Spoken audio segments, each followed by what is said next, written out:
Yeah, so this is my other mini fridge, and now instead of just being a fridge, it's anything I put in here, including the milk.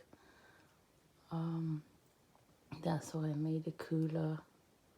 It becomes frozen solid, so I've turned this one into dry food storage and pots and pan storage that I can't fit anywhere else. You know, this thermostat thing in there that's broken, doesn't work anymore, so even if I turn it on low or whatever number I put it on, it just it freezes everything, including the bits that I would have in here like milk or whatever.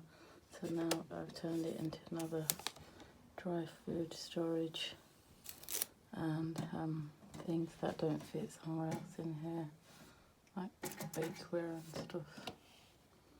Yeah, so I just wanted to share that my ideas with you.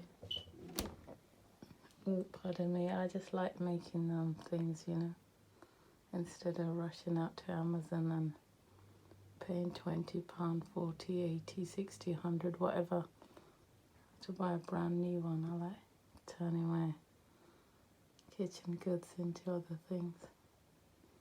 Yeah, give me a thumbs up if you like this idea. Take care, God bless.